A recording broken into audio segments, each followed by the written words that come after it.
list of maybe the a little more threatening here to the SEC.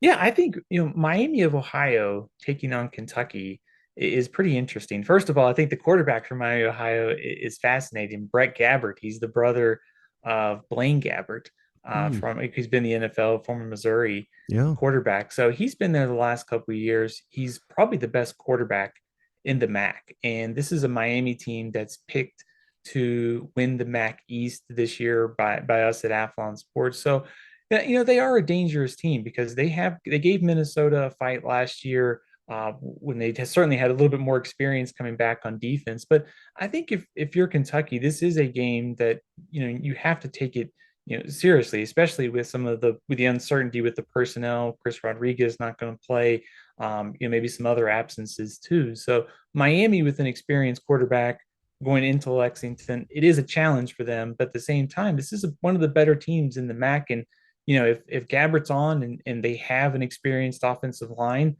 with this coaching staff's been there the last couple of years too. I mean, you know, I don't want to pick an upset or anything, but I think Gabbert could at least make things interesting against Kentucky.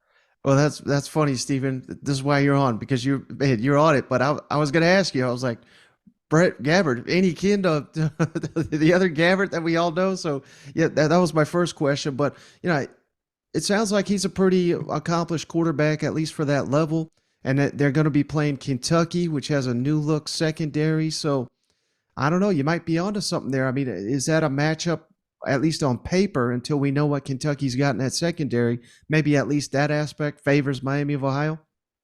Yeah, I think that the key for Miami, when you break down their offense, they don't really run the ball like all that much or all that well in recent years. They use a couple different running backs. They lost their number one receiver, but they have capable weapons coming back. So I don't think receivers or talent around the quarterback is an issue here. Experienced offensive line too, which, to your point, I think plays into some of the question marks we have for Kentucky coming into this year.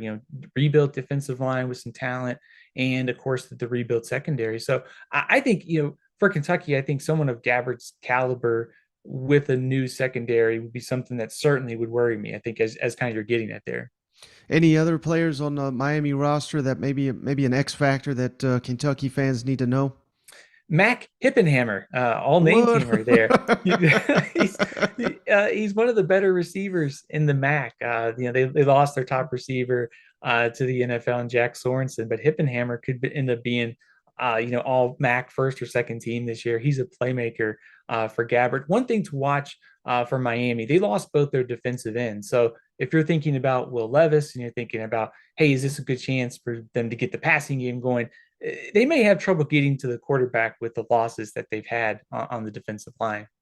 I'm gonna have to ask cousin Shane what he knows about Hippenhammer when he's gonna think that's some kind of appetizer or something. But